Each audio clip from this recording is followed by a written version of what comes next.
Welcome everyone to episode 16 of the Phoenix Report. I'm Jack Connor. This is a really interesting episode for me.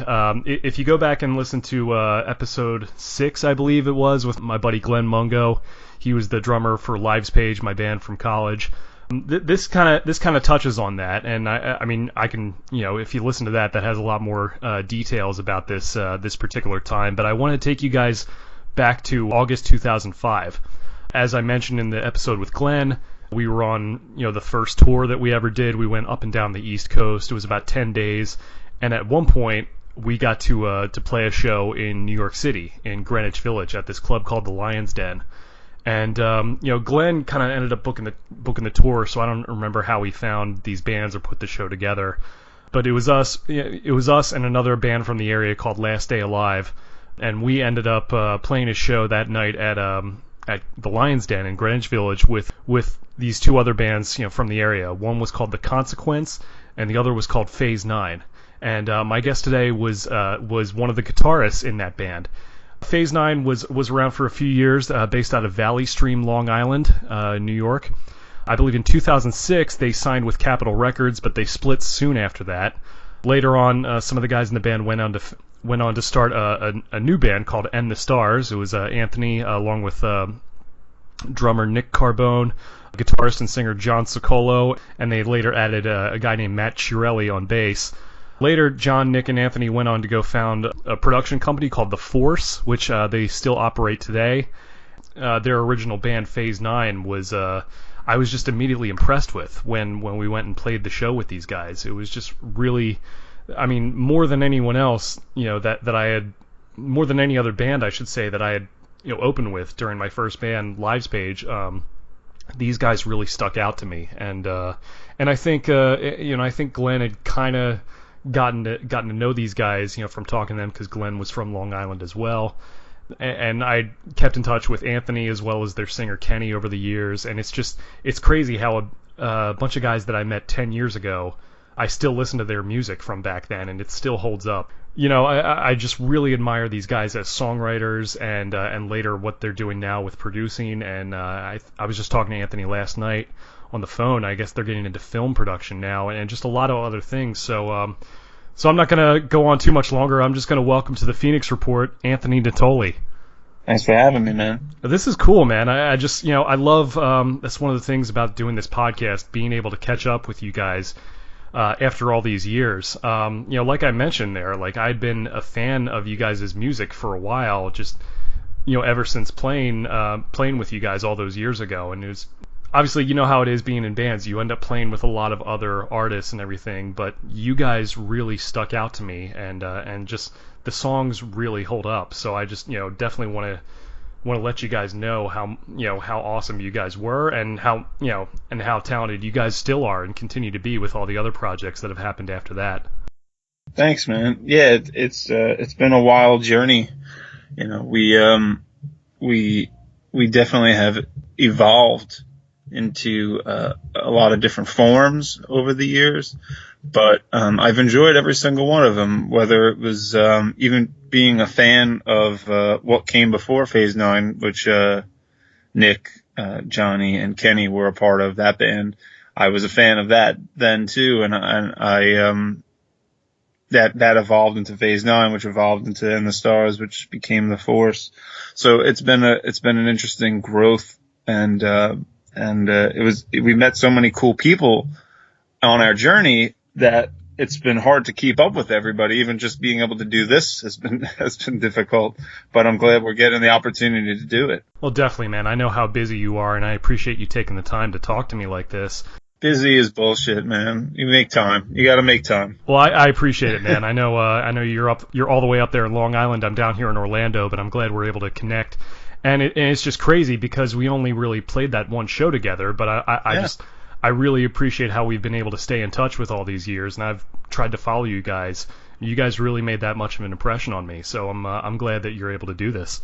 That's cool, man. Yeah, sometimes you cross paths with people, even if it's a brief interaction or moment that really that resonates. Sometimes you throw a rock in the water and it just keeps rippling, and that's kind of what Phase 9 was. It's it was just a couple of guys just starting up, writing some songs, which evolved into a band, and people really got into it at the time, and it resonated in people, and so much so that just a couple of weeks ago on Halloween we had a show, and we played like a 10-year reunion kind of idea, and it was great, and people came out and people were singing and screaming and dancing, and I was like, I didn't think it was that important, but I guess it was. So, to still be friends with people like yourself and so many more people, it's cool. And I'm so glad that we had that opportunity to connect with a lot of people. Absolutely. Now, was it your idea to get everyone back together for that show? Yeah. I mean, I don't like to take credit for things, but, I've always been sort of like the organizer with that kind of stuff. But Nick was really instrumental in that too, during the band and everything. But we did a thing, particularly on Halloween. With my last name is Natoli, and I was born on Halloween, so we do Natoli-ween. Very cool. Yeah. It's just a little fun thing. But one of the things I've always wanted to do, and for the last few years, was have Phase 9 and the Stars, and then actually the band that came before Phase 9, which was First Stage, all play together, because it's kind of almost been like the same band with like just different members in a sort of way. Right. Well, at least for me, that's how it always felt. And so, yeah, well, I know you, Nick, and John have been together for a long time, in various different projects. But the fact that you have the chemistry with those same guys, and that you've been together for as long as you have, it's pretty rare. Yeah, I mean, I think we had. I remember when I met them, Nick and John. We were playing a show. I was in a ska band that, it was cool to be in a band, but ska wasn't my thing really. Right. But I just did it because it was the only band in my school. Right. And I was like, all right, yeah, sure, I'll write some songs, and I produced some tunes with them, and then we were playing a show one time, and I met Nick and John and Kenny, and I was just floored. I just said, holy shit, these are the guys I got to play with. There's no doubt about it. These are the people I was destined to meet. And I remember walking up to Nick and being like, you don't know it yet, but we're going to be in a band. It's going to be really great. And he was definitely like, oh, okay, this kid's out of his fucking mind. So, it was kind of funny. But, right. I became friends with both Nick and John, and Kenny too. But I just connected a lot with Nick and John. And I think it was because we had a lot of common loves, especially it was definitely a weird thing to be graduating high school in the 2000s and being a huge fan of Van Halen, and also meeting two other people that were really big fans, and not just Van Halen but Van Hagar, because we were all really into that songwriting aspect of Van Halen, and it was just like a really weird thing to connect on, but there was something to it. Right, I remember when you and I first met at that show. I think you, me, and Glenn somehow got to talking about Van Halen, and I was just surprised because like I didn't really know a lot about you guys. I think I had heard 13 Against 2 and like in the van or something as on the way up, and I was like, oh, okay, that's pretty cool. But then like I started to meet you guys, and I think at the time you and John were coming in, and I think you guys had like polo shirts on or something like that. Probably. And I was like, really? We were very lost. And I was like, oh, these kids are into Van Halen. I'm like, oh, okay, but I remember we got to talking about that, and we kind of connected, just on that immediately. And then I saw you guys play, and I was like, oh my god. Yeah, we're actually. I mean, I don't know if it's a surprise to most people, but we're actually really nerds, like really nerdy people. I mean, the reason we were as good as we were at our instruments is because we didn't do drugs, we didn't drink, we didn't smoke, we just played, we practiced. We came home from school and that's what we did. And I'm the same way, man. we wrote music, we wanted to write songs, and we when we actually started playing live as Phase 9, it happened so quickly. We started like recording an EP in my house. And that quickly led to a production deal, which led to Capitol Records. And within like 3 months, we just played our first show and we were signed. Like, it was kind of really quick, you know. Oh, wow, so you guys were already signed by the time, by 2005? We were like, it was like lightning. It really happened quick. Especially Okay. in retrospect, like in the time frame, it felt very, very quick. And you know, we didn't dress we dressed ourselves because that's Right, what our right. moms bought, you know, our clothes when we were younger. And Oh, then yep. people started dressing us, and it was kind of weird, you know, like it was kind of strange. We didn't have enough time to evolve and become and learn who we are You as mean like people. people on the label would give you suggestions about what to wear and stuff? Or- Yeah, yeah, and like we had ideas of what we should wear, and we Right, didn't.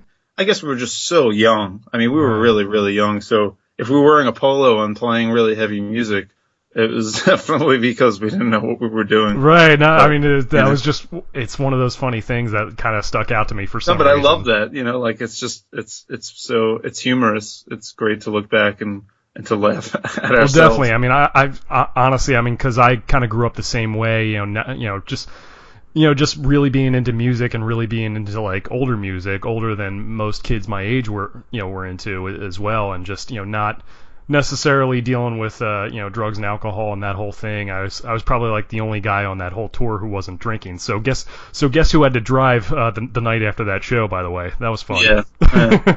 Well, you know, we were also, you know, one of the things I think that gave us an edge was that we cut our teeth learning, you know, really difficult stuff, you know, Van Halen, whatever. Hmm. But we actually really loved the music of that time. Like, you know, we were really into Glassjaw.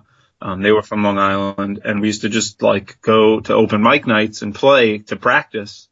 And Glassjaw would show up, and That's they would awesome. play like a set, and we'd be like, "Holy shit!" Like that was awesome. And then, you know, Taking Back Sunday and Brand New, and you know, we were just exposed to so much like cool stuff happening Right. at the time that it was like a culmination of those things, and people dug it. I guess we were just kind of like we were kind of like a sore thumb on Long Island. Like people liked us and they didn't know what to do with us either.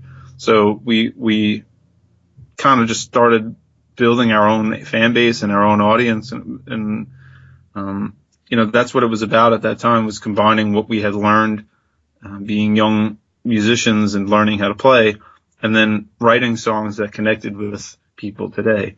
And I don't know, I guess we did a decent job of that. But Definitely. it was cool. It was cool to play a couple of weeks ago. We were going through the songs, and I was like, you know, some of this stuff is pretty cool. I would never play this. I'd never write this anymore. Right. And I had trouble sometimes, like going, what the hell was I thinking? Why did I play this? Oh no. And I really had to relearn everything because it's been so long. Yeah. What was that process like? Going back and revisiting all those old songs.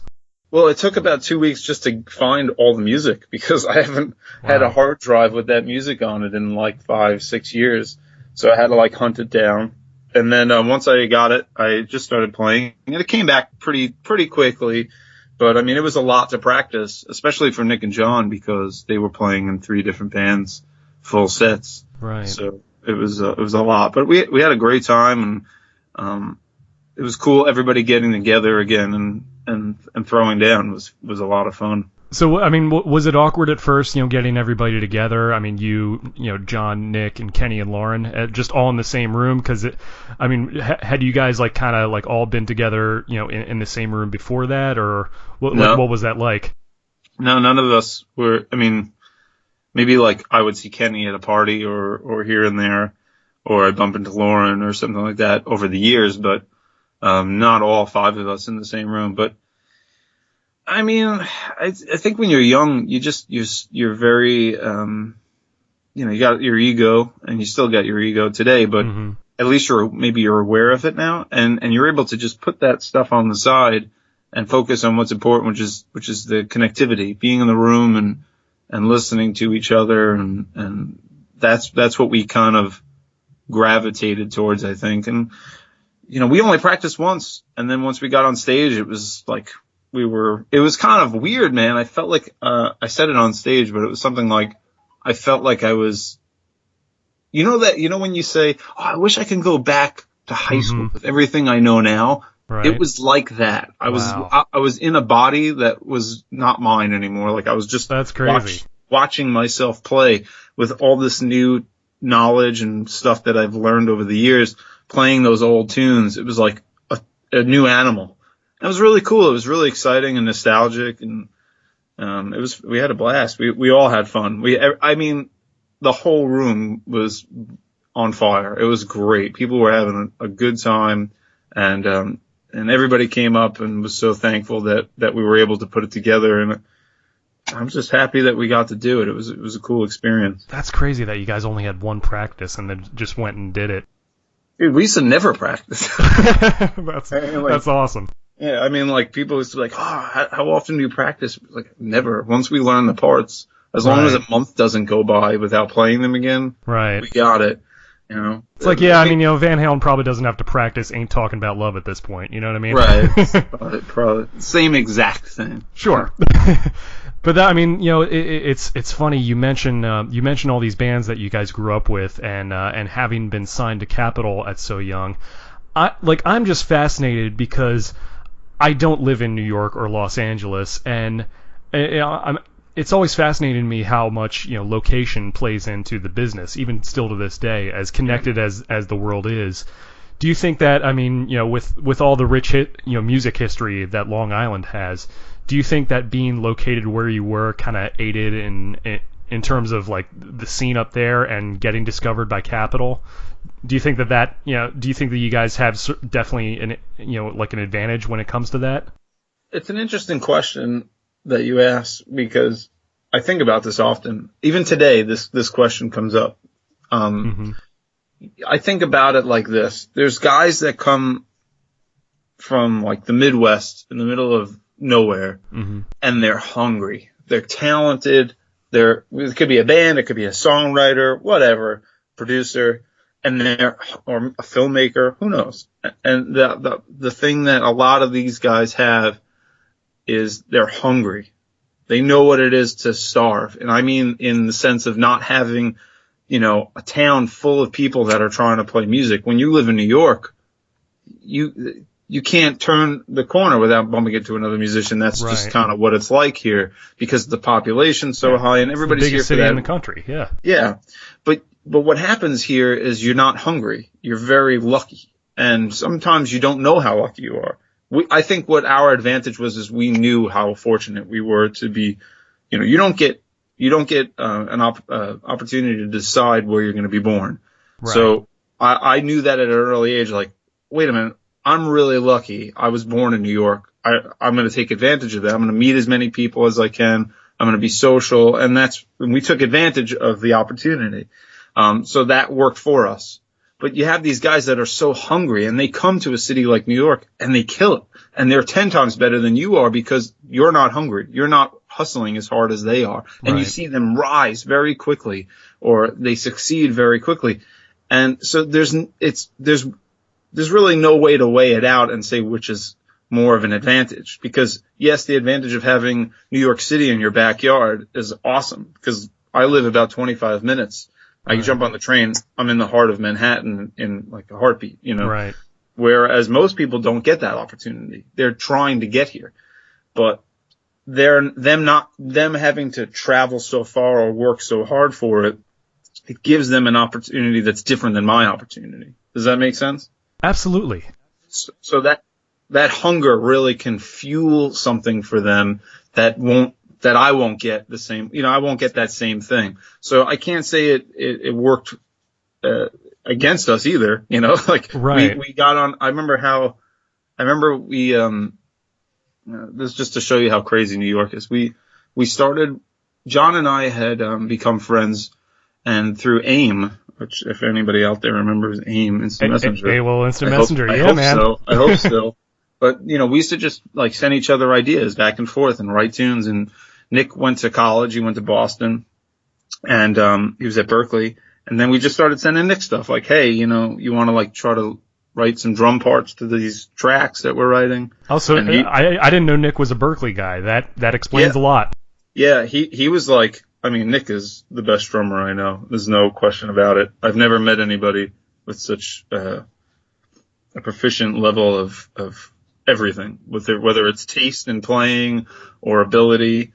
He's just got something I don't hear in many other people. I hear it, but it's usually like Tony Royster Jr. or something like that. He's awesome. Yeah. So, Nick and John are actually cousins. Most people think they're brothers, if anything. I could see that. They look alike, so yeah, that makes sense. Yeah, so there's like a connectivity there, which is cool. Right. But me and John started writing, and then we started sending this stuff to Nick, and then we would go back and forth. Nick would come down to New York for the weekend, and we'd go up to Boston. And in a couple of weeks, we wrote like 10 songs, whatever it was. Wow. And then we sent some songs to Kenny, and he was like, I think this is dope. I'm going to come to your house and record some vocals. We recorded some vocals. We got an EP done probably within like 2 months, which was crazy. It was like 8 songs. And we didn't even play a show yet. We were like set up to play a show. I think my history might be a little off here, but it's generally this. And Nick went on Craigslist and just for shits and giggles, Googled, searched for producers in New York. And he found this producer that was looking for a band. And he just sent it on a whim. And like lightning, he hit us back and was like, I need to meet with you guys. You guys are great. And he wound up being Kato Kundwala, who did Breaking Benjamin, who did Paramore, who went on to do so many more bands. And it was such an instrumental part of our career. But we met him on Craigslist. And that's awesome. He signed us to his publishing, to his label as a client and as a band or whatever. And we started working with him, and a couple of months later we were signed to Capitol Records. It was a pretty incredible thing. That happened because we were in New York. Like we were here and we answered the call. That was really what it was. You're probably not going to get many producers in the middle of Kansas that are doing that. Right. I know what I mean? It's all about being in the right place at the right time and knowing the right person. But obviously, you guys had the talent when you were young as well. So you guys really had something, and they saw it. So yeah, I mean, we practiced. We knew what we needed to do, I guess, at the time to make some waves. Gotcha.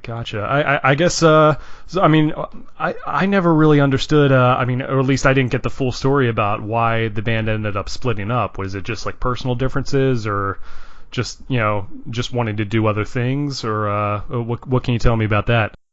All of it. All of what you said. Yeah. I mean, it happens. Yeah. There's parts of it, that are personal. I probably won't go into, but on the surface,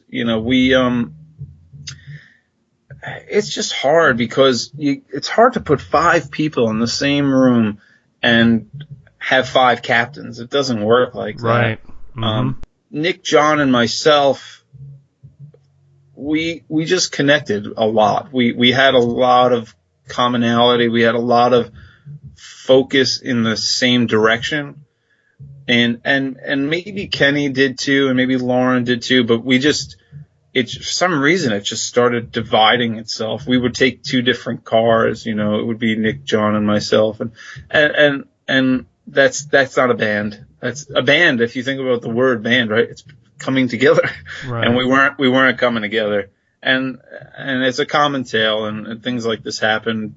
And it's stupid. And you look back, I can't even remember half the crap that we divided ourselves about. I don't even, people remind me of things. I'm like, I don't even remember that, but I believe you, stupid things. So I look back and I go, we had an opportunity to do something great, but like I was saying before, sometimes I'm guilty of it too, but our egos got in the way. We had ideas of what we could be, what we could sound like, mm-hmm. what directions we could. We signed to Capitol and we had some amazing opportunities thrown at us. But because we were like, well, we want to record our own record. We want to record with Kato. They didn't want us to record with Kato. So we fought a lot of opportunities away.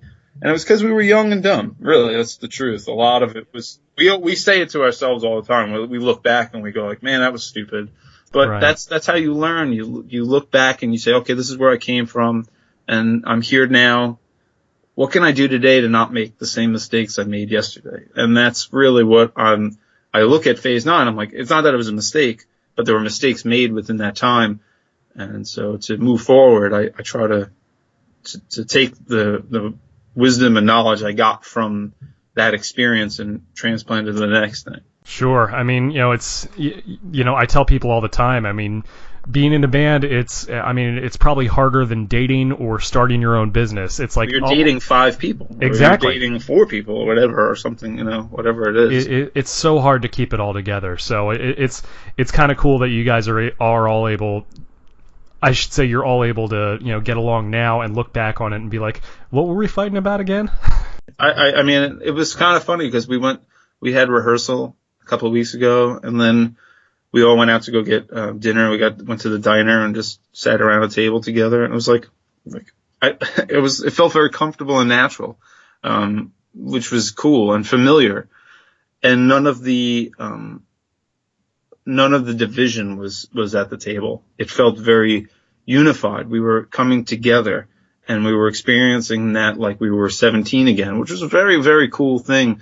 And I felt very fortunate to be able to do that, because not many bands can do that again, right. And I think I was telling you on the phone the other day, I was fortunate enough to go out on tour with Taking Back Sunday for their 10-year anniversary of Tell All Your Friends. And I was standing on stage watching these guys play songs that they wrote when they must have been, 15, 16 or something like that. And they're, however old they are now. And they were killing it. They sounded better than ever, and they were so much fun, and I felt so nostalgic and cool. And we were nowhere near the level of success they were. Sure. However, the feeling of watching them on stage was the same as us playing our songs. It was very healing in a way. It was very coming to terms with certain things and forgiving ourselves and forgiving each other. It was almost therapeutic to sure. do it. So, it was, I could feel that on stage watching Taking Back Sunday, because they had their share of issues over the years, and it's the same thing for us, and it was kind of cool to do that. And you said you were on tour with Taking Back Sunday. Was this recently? It was a couple of years ago. A couple of my friends said they needed somebody to come out on the road with them, and I just happened to be up at like 5 a.m. I saw this post, and I was like, yo, I haven't spoken to you in like 5 years, but I'll come. Wow. And they were like, okay. And they picked me up like the next day, and I went out, and it was actually like the day before Hurricane Sandy hit. Right. And we just, scooted out of New York. Oh, wow. And then it slammed New York, and I'm laying poolside in Arizona while this hurricane is just devastating Long Island. I felt so bad. Wow. But it was a wild experience. But I got to drive around the country and experience that again. And I hadn't been on tour in a while, and it was a cool thing. And I got to become friends with John Nolan from Taking Back Sunday through that. And then over the last couple of years, I've worked with John on a film. We did a film, the title song for a film called Bridge and Tunnel that came out. Wow.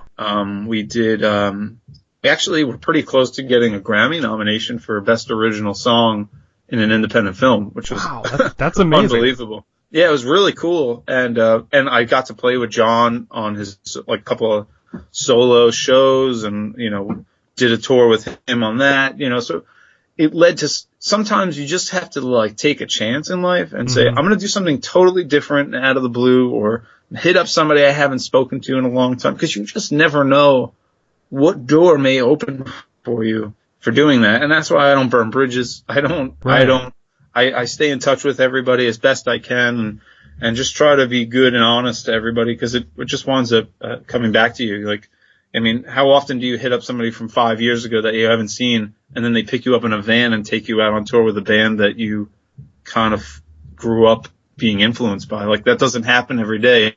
But if you see that opportunity possibly happening and you take a chance, you never know where you'll end up. So I actually, The Force is the newest version of what we do now. It's right. Our writing and producing team. But I was able to get John Nolan to sing one of the songs that we just put out a video for, and he was on that, featured a vocalist, and to be able to do that is amazing. And Phase 9 and In the Stars and everything in between, it all affected that coming together. So I can't look back and say I have regrets about anything or any animosity towards anybody. Like, I'm so thankful to be where I am today because of all the experiences I've had. So it's been cool. That's incredible. It's funny how these opportunities, and I guess were you just working the road crew for Taking Back Sunday at the time, or like? Yeah, like I was working on the merch booth for my friend's band Gabriel the Marine, and then that wound up turning into the guys from Taking Back Sunday going, "Hell, can you help us out at our table for some shows?" So it was sort of like, okay, yeah, sure, and then hang out with John Nolan for a while, and then he goes, "Hey, you want to go grab some beers after this and walk around New Orleans and what?" And I was like, "Yeah, sure," and you wind up becoming friends with somebody that you grew up hearing in high school and going, "Wow, I want to be in a band," and that was amazing. It's very cool, and to be friends with him today, and it's a weird thing because I almost don't remember not being friends with somebody like that, but then. Yeah. It's you still get giddy sometimes when he comes over and you're like, "Hey, we're working on a track, like that's pretty cool," or something like that, And he just had a kid, and he's another child, and he's been a really cool influence on me over the last few years. I really, it's almost like an older brother or something that I get to see once in a while, and gives me a lot of guidance and wisdom and things like that. Because he's been through a lot, and he's been around the block. He kind of knows what's going on, so. To have somebody that's a little bit older, that's got a little bit more experience than you, we're always looking for mentors, people that are going to teach us something. And I've learned so much from John that, I'm very grateful to be his friend today. That's awesome. I mean, it's so rare to find that to not only meet one of your influences, but also to strike up a friendship and a relationship. It's that's a really cool thing. And yeah. It's funny you mentioned as Van Halen being one of your influences. You talk about a band like Taking Back Sunday, which is a completely different generation, but still. But I mean, and that kind of sums up sort of all the music that you've done with Phase 9 and In the Stars, and whatever else you're doing right now with The Force. It always seems like you guys had a really good way of blending those classic influences in a modern context, and I really dig that. I'm working on a hip hop track while I'm talking to you. Well, not right while I'm talking to you, but it's happening in the other room. Yeah. I like to say that we are the generation of mixtape kids. We really are.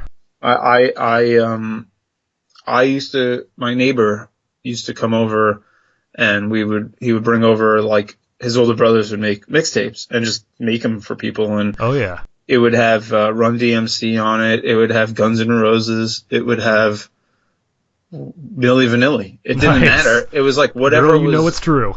Yeah, dude. It didn't matter, and there was no liner notes with that stuff. It was simply put it on and listen, and that affects me. That affected me, at least, for sure. Like jumping around like a maniac between genres, it kind of screws you up a little bit in a good way. It gives you sensibility in many different genres. And so now today as an adult, I can't help but pull from all those different types of influences, and it culminates into something different that it's sort of like your own secret recipe. And that's, everybody's kind of got to look at their recipe is what made them who they are. And, it's important to keep listening to new music and to keep being influenced by what's happened, what came before the bands that you grew up listening to. And I mean, I'm kind of like, I'm psyched about listening to Bach now. And, right. That's a weird thing for me, but that's true. I was heavily into Bjork for a number of years. I still am, obviously. Going from Bach to Bjork, I like it. Hey, whatever's awesome. Slayer was great. I can't. There's just so much cool shit out there. To pick one genre, to pick one band, and like really only be about that. I never got that. I couldn't. I was very much like a singles kind of guy because there was so much music. I would listen to the whole record, remember the singles, and that would kind of tie me back to the artist. And I mean, I was so lucky because you talk about being in New York, but I grew up down the block pretty much from one of the biggest record stores on Long Island. And I used to just walk there every day and hang out and be just unbelievably overtaken by all the different music and genres and stuff, and just having that at my fingertips all the time. Kids today, I feel like an old man, but they don't understand like how amazing Spotify is. To be able to turn on your phone, I mean, to have a phone in your pocket is insane, but then to put it on your phone and then pull up a record store, that's incredible. That's for $9 a month. That's unbelievable. So we live in an amazing time. But when I was a kid, you had to go to a record store. You had to go see. You had to wait for the record to come out. You had to buy the whole damn record if there wasn't a single to buy, and you had to listen to that whole record. And it was expensive. Right. You can damage a CD and all those things. Although there was something magical about it, about the experience, going there and holding something in your hands and seeing that. I mean, it's not to sound too old timey, but there is something to be said for that. And I mean, I still buy CDs every now and then, when I can afford it. I'm the only guy in FYE when I go there. Right. Right. It's the truth, and that's the only place I really know that you can buy CDs anymore. And even then, I don't buy CDs. I'll buy some bullshit thing that I need from their audio rack or something like that. Like it's typically not a CD, and that's unfortunate. But that's the world we live in. And I like vinyl. I'm into that stuff too. But going back to the point though, is I grew up on mixtapes. I listened to everything. It didn't matter what it was, as long as that thing inside me that made me excited as I was to pick up a guitar is there. That's fine with me. That's awesome. Even the new Justin Bieber stuff is hot, man. Like if you listen to it and you realize what went into it, you're like, holy shit, this is amazing. This is really great. Is it really? It's the same thing I get when I listen to a Van Halen solo. I'm like, wow, this is amazing. Do you know what it took to get that guitar solo? Do you know what it took to make this track? Or even the new Adele song. I listen to that. I'm like, you're listening to Rick Rubin, the best writers in the world coming together, best producers and engineers. It's like you're listening to like the cream of the crop. And I'm sure being a producer yourself, you listen to these things differently than the average fan, because you know from being on the inside, how everything works technically, so you do get that extra sort of level of appreciation that the average person might not get for whatever reason. Do you know how hard it is to play the tambourine really well? People don't realize these things. They don't think about it. They just go, oh, the tambourine. But if you listen to it and it's somebody playing it and it's really good and it's swinging the beat and it's making you feel something, it's like that's hard. That's not easy to do. And I used to turn on a record. I can see that totally. I mean, now that I think about it, because you got to get like right on the beat, especially if you're in the studio. You want to make sure that it sounds perfect for the record. So that makes sense totally. Yeah, like I used to put on records and pretend I was the tambourine player for the whole record and just think about when it was important to play and not to play. And that's that's a weird way of thinking, but I remember I was watching an interview with Billy Corgan when I was like maybe 10 years old, and he was talking about making a Smashing Pumpkins record, and then he produced it himself. And the way he listened to music and he talked about, and it was probably such a fleeting thing. It was like a 1 minute spot kind of deal, but it really, really affected me. And I just started listening to records differently. I would listen to, a Car song, from a band, like The Car is just what I needed. And I would listen just to the snare drum. Like only if I was the snare drum, how many times am I getting hit? When am I getting hit? Why am I getting hit? Then I would listen to it all again as the bass player. Then I would listen to it all again as the vocalist or the backup vocalist. Like that was just one song. I would listen to it as every position as I could. Now, I'm not a piano player or anything, but I would listen to it as a piano player. I would almost imagine what a great piano player should be sounding like. And that would affect the way I would listen to the way we produced music. I might not be able to do it, but I can go, listen, this guy can do it, and give him some space to do it and create an atmosphere to let them get that performance they needed. And that's kind of what I do in the studio. I mean, I'm not the best engineer. I really hate that crap. I really like listening. My favorite thing in the world is putting like the lights out and just closing my eyes. And if I can, I'm not a good dancer, but if music can make me dance, it's doing something. If it makes me move, it's right. That's how I judge it. And I may not know what I'm doing. If you ask me, chords on the guitar, typically I don't really know. I could figure it out. Right. Theory, but I know what I want to hear. I'll find those notes. I know they're there. I can conceptualize them. It's that intangible it factor. You know it's there. You can't necessarily vocalize it or do it. Yeah. Sometimes. But well, sometimes, yeah. You hear it. You hear it. And that's what I mean when I listen to like a Justin Bieber record or an Adele record. There's something in it that you just somehow know in the fibers of your being that it's the thing that everybody's going to get. Like, you're going to kind of understand it, and it's going to make a majority of people tingle.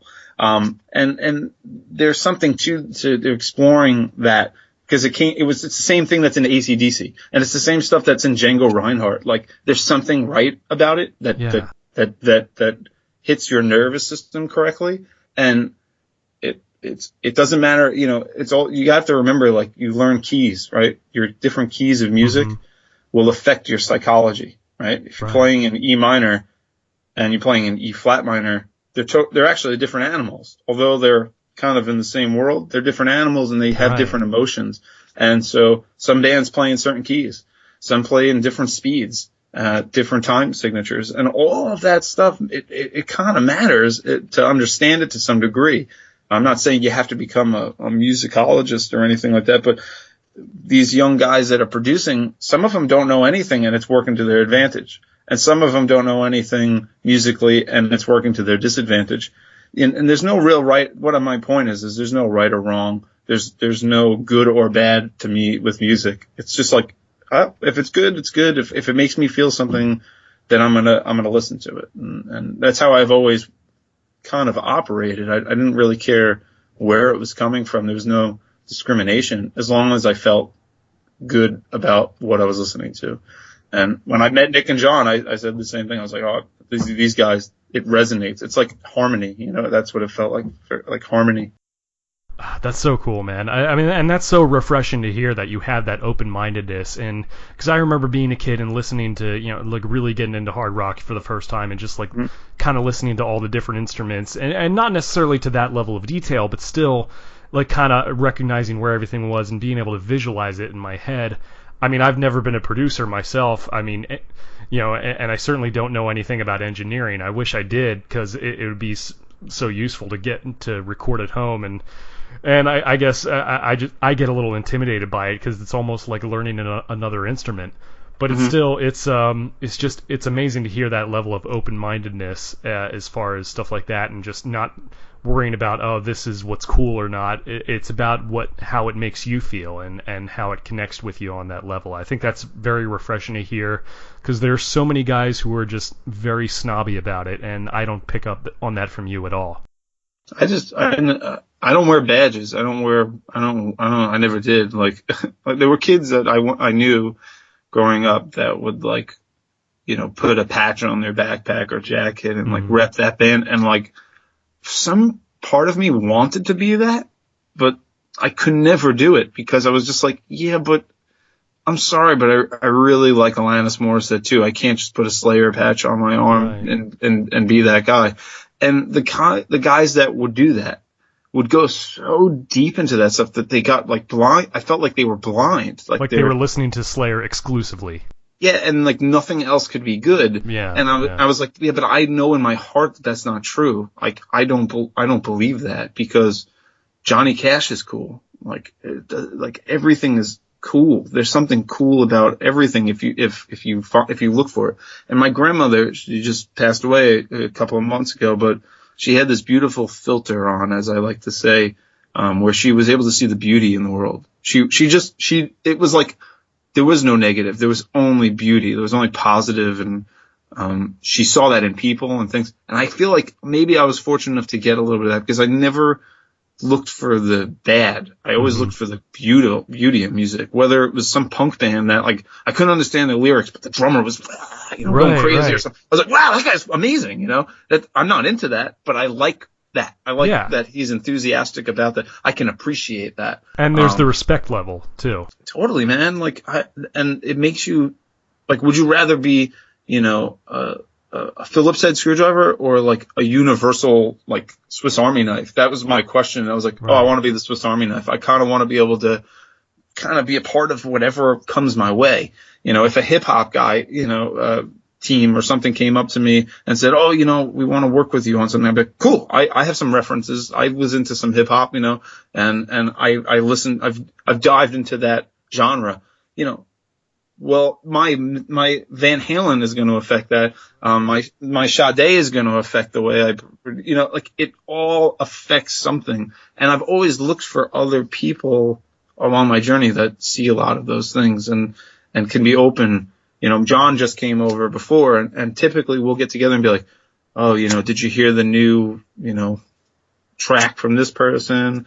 "No, but I'm listening to Ray Charles right now." The conversations are very strange because there's no barriers, there's no boundaries. That's so awesome. We see the lines that people draw, but we don't really we don't color in the lines, kind of deal. That's cool. I mean, you mentioned the patch thing earlier, and obviously being open-minded is an awesome thing. But you mentioned Van Halen earlier. I mean, we talked about them a lot. But were there any bands specifically that or specific sounds that you gravitated to more than others? Oh, yeah. Or was it? I mean, because it's I know what you mean, but it's because it's I'm kind of both. I try to be open-minded about everything, but at the same time, I'm a fan of certain types of stuff, and there are certain bands where I'm just nuts over, and I try not to be exclusive to one thing, but I still have that level of fandom. Do you still get that after a while, even as a professional? I saw Bjork a couple of years ago, and it was one of the most emotionally charged performances I've ever. It is the most emotionally charged performance I've ever seen in my life. I got to a few friends of mine. We just got really, really fortunate, again, being in New York. She came here and she played at the Science Museum, maybe 10 minutes away from here where I live. And it was a private performance. And we were maybe I was one of maybe 200 people in the room. And I was literally as close as I am to my laptop, close to her. And she was singing one of my favorite songs right in my face. And I was just weeping. I was emotionally drowned in what she does, in her people look at Bjork and they're like, "Oh, she's so weird," but once you've listened to so much music, at some point you're just it feels what's going to surprise you, what's going to make you not surprised anymore, and you go and listen to her stuff and it's so out there and bizarre and strange and gorgeous and unbelievable, and it really made me a fan. And I felt like I was a kid again, hearing the Beatles for the first time. It was that kind of thing. And that was part of I've always been a hardcore Beatles fan, almost in the center of everything, because the greatest of all time. Yeah. Dude, it was really unfortunate. I feel when I was a kid, I remember my family, my dad was always playing Stevie Ray Vaughan. He was playing, the Beatles, the Mamas and the Papas. Yeah. My parents were really into playing music on Saturday mornings. And when I was a kid, I would go and put on a Beatles record and just sit there for hours and listen to whatever. Oh yeah. But I thought they were still a band. When you're a kid, you didn't know. You don't know these things. And I remember figuring out that you can go see bands. And I remember going to my parents and saying "Hey, I'd really like to go see the Beatles. Hey, when are these guys coming in town?" And it was almost about that. We're gonna sit you down and talk to you about this, like the first time you experienced death kind of deal. Right. It's here's what happened to John. Half of these guys are dead now, pretty much. And, we lost George, and so Paul Ringo's still kicking. Right. Well, it was unbelievable, though. It was so cool. But that's something I've always been a fan of. And I was really devastated. I was crying that John Lennon was dead because I didn't know. Right. It's like I time warped or something, And it was really hard to swallow. But then actually it was really awesome because I remember one day I was watching TV with my parents and they came on the news. They said that the Beatles were coming out with a new record, and I'm like, "How is this possible?" Right. And they're like, "Really, it's not. It's it's part of the anthology." Dude, that was my introduction to it too. I mean, you and I are around the same age, so it's and my aunt gave me my first Beatles tape, and that was it. Yeah, and it was unbelievable. And there was a song on there called "Free as a Bird." Yeah, and it was actually a John Lennon song that the three of them took and elaborated on and became this great song. It was an old demo that Yoko gave to Paul, I think, and then they got in the studio with Jeff Lynne producing, and they cranked that out, and it was great. It changed my life because I was just like, listen to this. They took somebody that's no longer physically here and brought them to life. Right. Like blew my mind and made me want to understand production. I remember getting a mixing board after that. My uncle got me, I was really fortunate to have family that loved music, that cared for my love for music. And my uncle went out and bought me like this Tascam 4-track after that. And, he was like, yeah, look, this is how you record music. And I was like, whoa, this is unbelievable. And so I, played with that for a little bit because I wanted to record. I saw what they did. There was like a TV special about how they did it. And I've always watched MTV. Like I said, Billy Corgan would be on the studio. So he got me this little studio and I was pushing it to the max. And I remember one day, my friend left this PA system at my house and I got this bright idea. I said, well, this thing's got 4 channels in it. And if I plug this into my 1 channel here, I get 4 more channels. So I can make a drum set. But I really didn't understand anything at that point. So I took the outputs that go to your, 200 watt speaker and put it into a little Tascam unit and the whole thing went on fire. Oh no. Flamed up. And I learned a really valuable lesson about wattage and ohms that day. And, so fortunate, like I said, that my uncle took this little unit and went back to Guitar Center and said, hey, this thing's broken. It didn't work. And they're like, we're sorry. And they exchanged it and gave me a brand new one, which was unbelievable. Now, this is when you were a kid. Was this before you started playing guitar? No, I played guitar, but I never started like recording or anything. Oh, okay. And that was like my introduction to it. But after that, I got sat down and I was shown what an ohm meter is and certain things. And I got a really good education through my family, because my uncle was actually a computer guy. Like he worked in hospitals fixing computers. My father is a A+ mechanic here in New York and technician, and my grandfather was a carpenter. So I had a lot of family that taught me how to be good with my hands, sort of. So I was able to teach myself some engineering and things like that, and that's really what got me started with production, was just having that little bit of knowledge of, my grandfather was able to build a speaker cabinet. Like that was amazing to me that he could do something like that. And my father could build an engine and start a car, and my uncle could build a computer. And I was like, well, I could build a song. I could build a recording. I could build a recording studio. That was what was going to be my thing. And, I don't know. It's amazing how like music though is connected to everything you do. Like I just started really getting into cooking in the last couple of years, and it's the same. It's like the same thing. It's like producing a song to me. It's every note counts, so every grain of salt counts. It's got to count. Okay, And I'm kind of playing with this connectivity, and my girlfriend thinks the food's pretty good, and she's honestly probably the most honest person with me that I know. And if she says it's good, I believe her. So it's like, oh wow, I'm seeing how these things are connected, and then. That's what the beautiful part about music is that it really is. It's the binding of everything.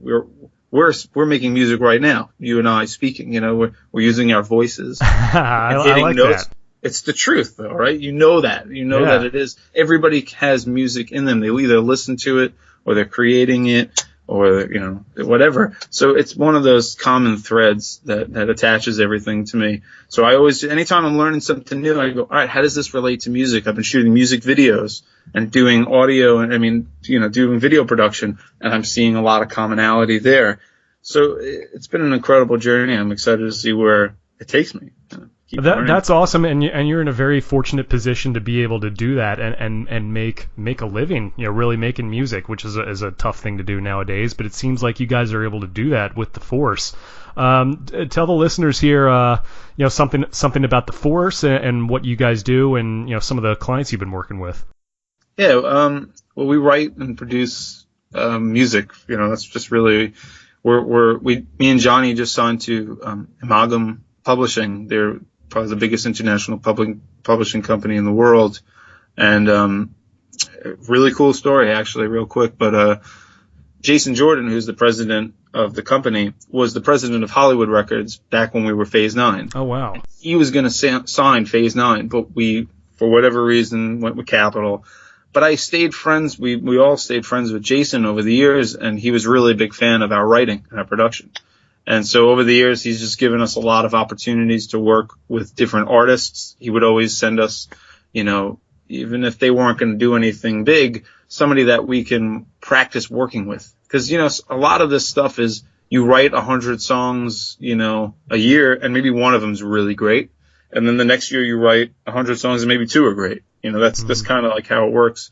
So he was able to give us the opportunity to write a lot of songs, to work with a lot of different people. And 10 years later, he becomes the president of this company and goes, I want to sign you guys as writers to my company. And so we just did that. So it kind of came full circle, which is really cool. And, we're going to start flying around to LA and to Nashville and hopefully some foreign countries and stuff like that we've never been to, and write and produce with artists. That's what I like to do. Because, it's just like listening to music.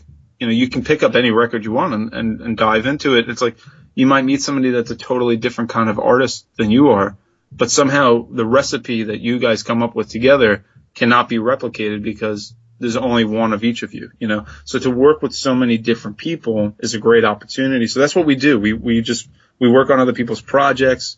A couple of years ago, we did Delta's commercial for Christmas, and one of Delta Airlines. Delta Airlines. Oh, nice. We did their holiday music, and that was wild because it was like I never did anything like that, but I was really excited to do that.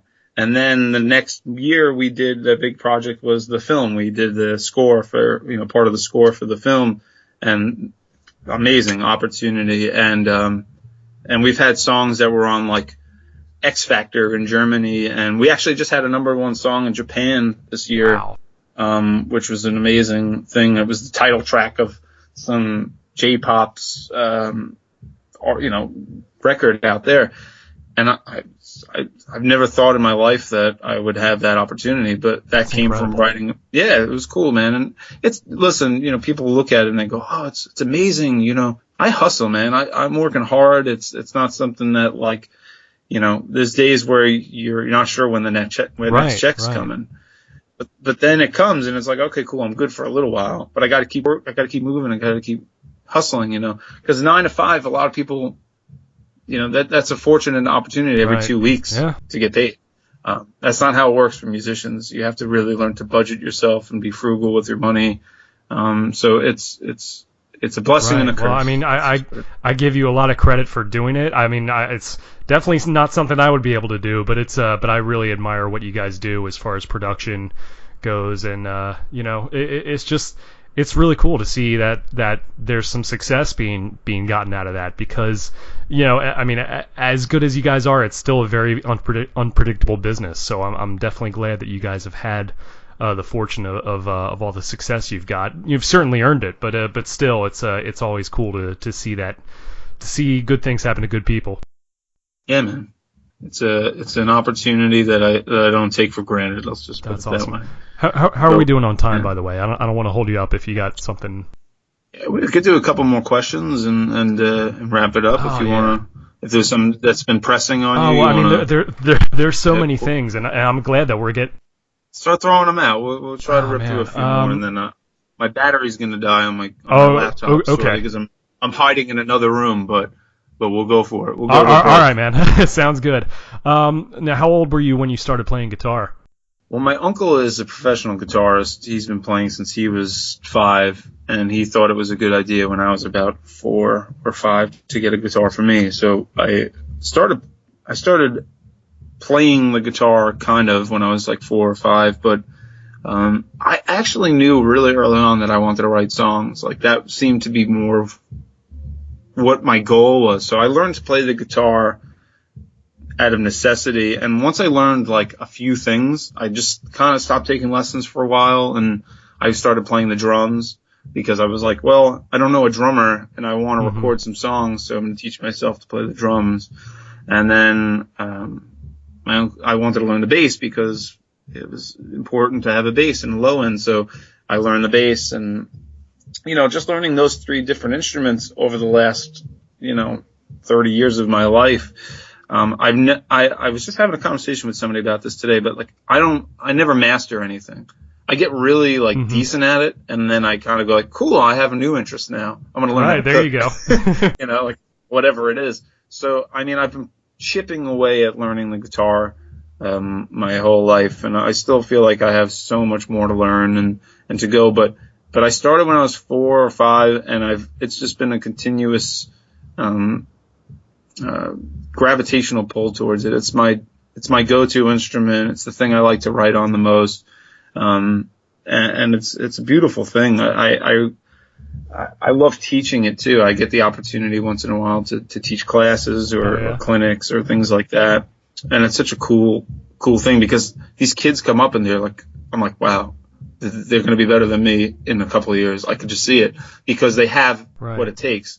I feel like I always had talent, but I didn't have what it takes to go to the end with something like that, because I would just meet people and be like, holy shit, you'll never beat them. This guy is like an anomaly, but you can't compare yourself. That's the thing I've learned over the years is you have to do what you do well and be who you are, because there's no replicating that. And that's important. That's more important. Your creativity with what you've been given is what gave me an opportunity with the guitar. I met Nick and John, and I had all these ideas of songs and how they can be and whatever, but I didn't have the means or the ability to play the drums the way I wanted to hear them, or to play the lead guitar the way I wanted to hear it. But these guys did, and vice versa. There was certain elements of feel and direction that I was able to bring to the table, and so through guitar, that was my segue into so much more. And people always tell me, they're like, I wish I could start playing the guitar. I'm like, you can. I know people that started like 3 or 4 years ago that are like, you would think they've been playing. Well, that's cool, because most guys would be like, no, it's too late. But I mean, the fact that you're encouraging people is really awesome. No way, man. You can learn anything. It's up to you. It's about you saying, yeah, I want to learn that, and I'm going to be disciplined and do the right action to become a good guitar player. Anybody, that's cool, man. So maybe there's hope for me actually learning how to record and engineer and stuff. So I might have to get with you later on that or something. If you tell yourself you can, then you won't. If you tell yourself you can. That is absolutely true. Now, during Phase 9, did you do most of like the solos and the lead work, or was that John doing a lot of the shredding on those records? Or John is shred-tastic. He's got something that most people would kill for, and that's including myself, and I knew that very early on. So one of the most important things when you're running with wolves that are a lot faster with you is you keep up and get out of their way. And I would try to bump heads with John once in a while, but I would lose very quickly. But what I was good at was backing him up, like, hey, look, you want to harmonize during this little part? I could definitely get there and do that and keep up with you. That guitar chemistry is very important. Yeah, well, we have good chemistry as human beings too, which is really what it comes down to. And I was told that's why Phase 9 was partially successful, was the chemistry that we had. And, I never took that for granted. I always said, okay, play my role, do it. That's what Shakespeare said, right? Right. Play your role and play it well. And that's what I did. And sometimes I would try to overreach my boundaries, but that's like I said, when you run with faster wolves, you also get faster, you get better. And I definitely attribute a lot of my growth over the years to working with them. Awesome. Well, I know you guys had the reunion shows and everything. I got to ask, are there any plans to kind of keep those going, either with those bands or with any other live performing things that you got going on? There's some other stuff that's potentially going to happen with the Force, actually. I'm not sure exactly what yet.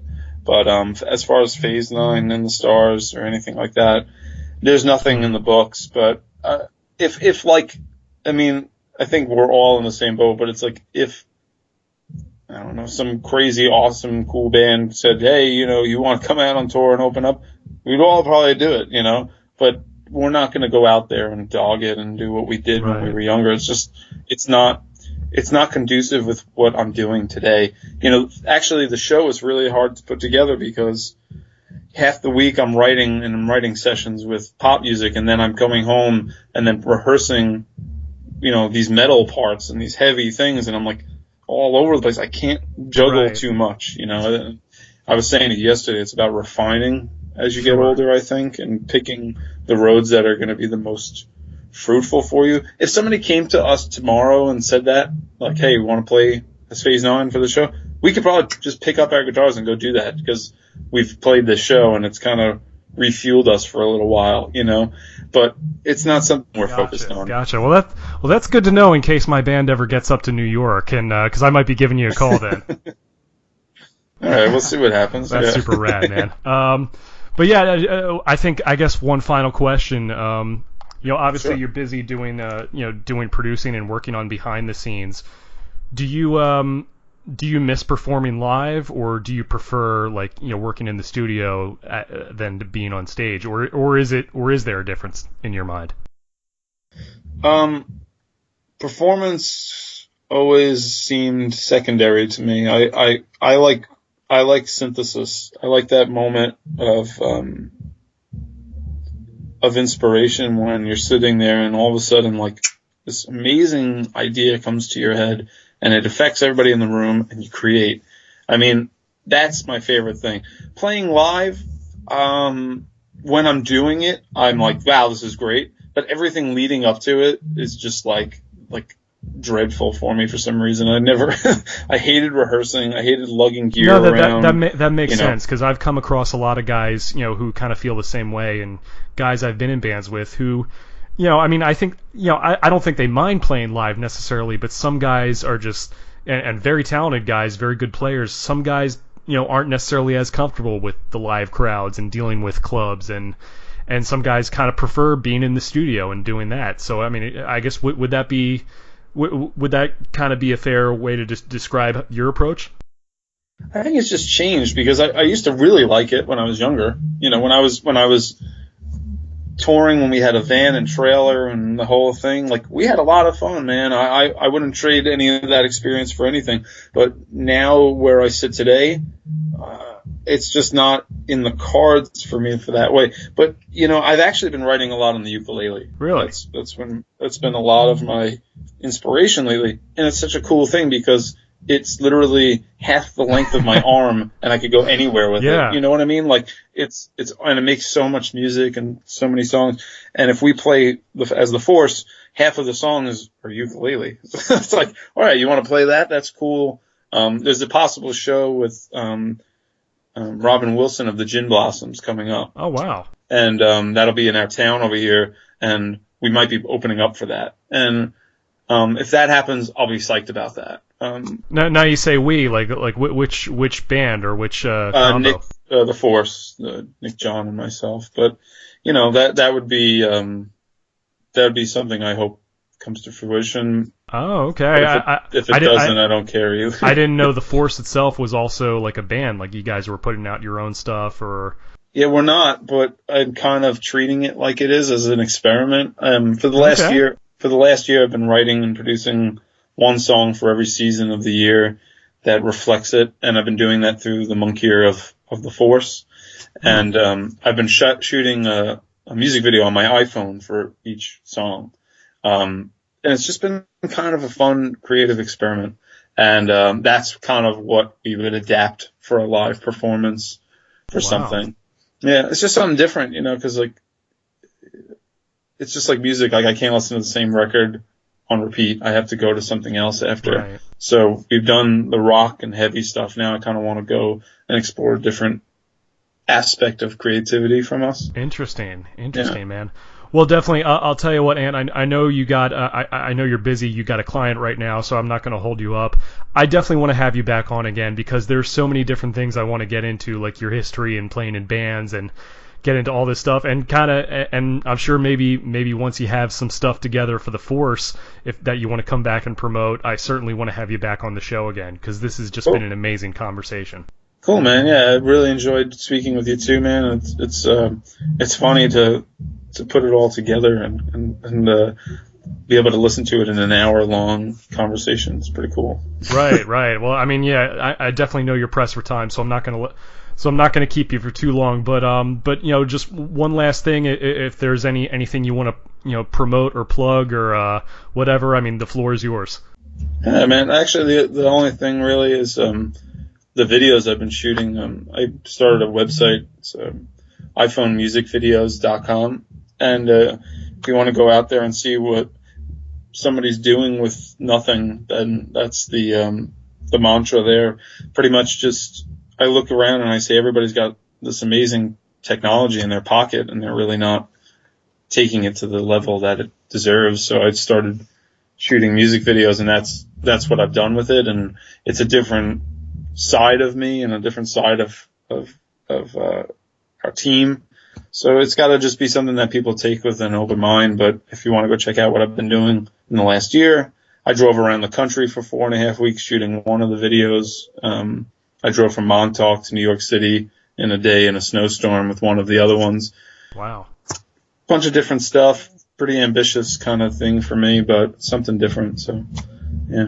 That's awesome, man. And obviously I'll be posting a link to that, as well as there's the SoundCloud account that you have with all the old Phase 9 and the Stars tracks, so people can go back and listen to those. And they can download them for free. I know people have been asking me for that stuff for years, and I've always felt bad telling them I don't have it. But right. now I was there. Everybody can have it. Because there were a few songs there that I had never heard, and some that I had, but some that I hadn't even heard until just this year. So I was just stoked to find them. Like, oh my god, it's new old stuff, or however you want to look at it. Yeah, a lot of people had the same experience, and it was cool to be able to see that and like, oh my god, I didn't know that song existed. And they got into it. It was fun. Gotcha. And how can now if anyone wants to like record with you or become a client of the Force, how would they go about doing that? Would they contact you directly or? Yeah, they can reach out to me. I'll be honest, I'm very picky now with what I choose to work on. And I don't know, I value time a lot differently than I did maybe 5 or 6 years ago. So it's not that I don't want to work with a lot of people. It's just that I have to work with people that I feel like I'm resonating with at that moment. Right. And but if people have something special that they are really psyched about, they think, there would be a good combination with me and my team and them. Always.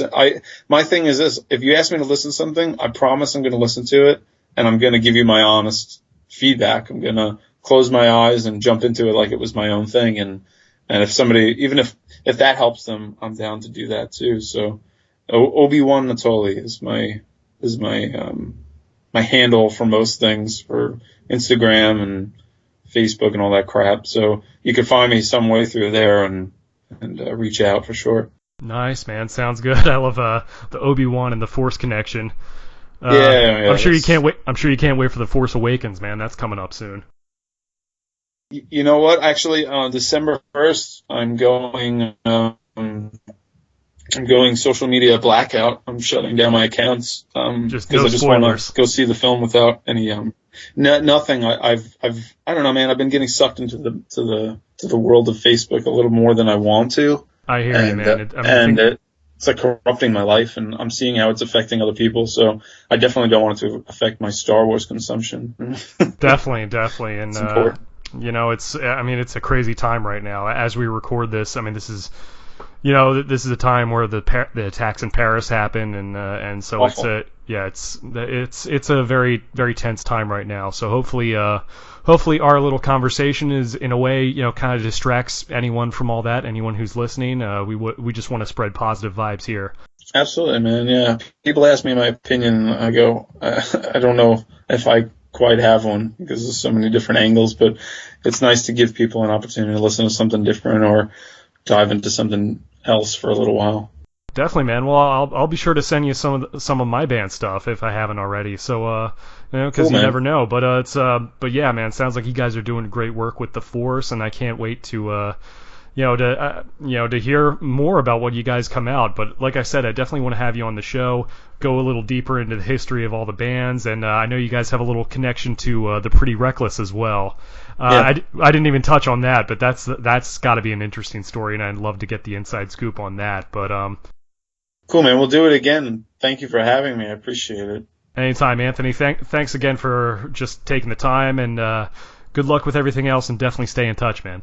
Thank you very much to Anthony Natoli of The Force and formerly of Phase 9 and The Stars. Just really brilliant guy. He's just an incredible musician, producer, songwriter, now filmmaker as well. He's got his hand in a lot of different stuff, and really has a lot of exciting new projects coming up. So I can't wait to have him on again.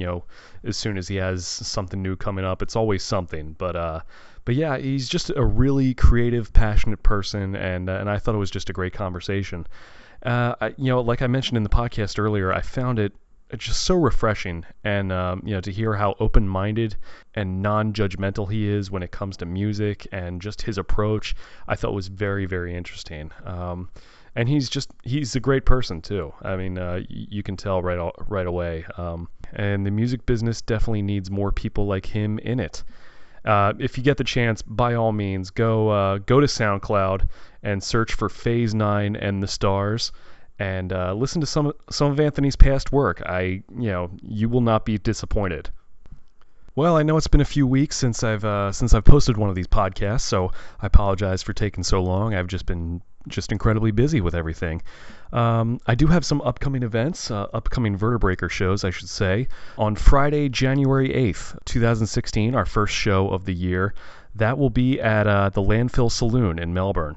We will be playing an acoustic show, actually, and we will be opening for one of our biggest acts we've played for so far. We will be opening for Jason Todd and Delacoma Rio, the acoustic duo. Now, for those of you who may know Jason Todd, he was the original guitarist of Shinedown, and he was briefly a guitar player for the band Fuel as well. And he will be joined on stage by a singer from Australia named Delacoma Rio, who is the lead singer of a band named after him, simply Delacoma, and he was formerly of a band called Sunset Riot as well. So we will be there also doing an acoustic set, and we will be there along with I Woke Up Early for My Funeral, really good friends of ours, and Dominic St. Charles of Earn. So it's going to be a really cool show. It's a free show, by the way, and it will be brought to you by Blind Anxiety Entertainment. Our next show after that will be Saturday, January 16th at the Haven Lounge in Winter Park. It'll be our first show at the Haven in over a year. Winter Park is just outside of Orlando, of course, so definitely those of you in the Central Florida area will want to come see us. We will be there along with the newly reunited Stereotype, and some other bands that will be there will be Rubble Road, Less Than a C, and Halo Violation. So definitely check out our events page for more details on that. One final bit of business, I do want to plug the Alicore Central Florida Local Rock documentary, which we will be on. Go to alicoreproductions.com, that's ALIKOUR. Definitely, they're still looking for donations as far as funding the production of the documentary. They'll feature us along with Murderfly, Traverser, Soul Switch, and Mechanism. This is definitely a project that we are very, very excited about, so definitely go check it out. Learn more about it as you can. Donate if you can, because this is going to be a really, really important thing. So make sure you check that out. And that's it for this week. Make sure you follow me on Twitter at JackXConnor and like me on Facebook at facebook.com/JackConnorMusic. Also, feel free to check out my band at www.vertebreaker.net. And if you have any questions, comments, or suggestions, make sure you email me at jackconnorpodcast@gmail.com or tweet me with the hashtag Phoenix Report. And if you're listening to this on YouTube or iTunes, make sure you subscribe, leave a comment, and go back and listen to all the other episodes. Thank you for listening. This has been the Phoenix Report with Jack Connor on the twobadbrains.com.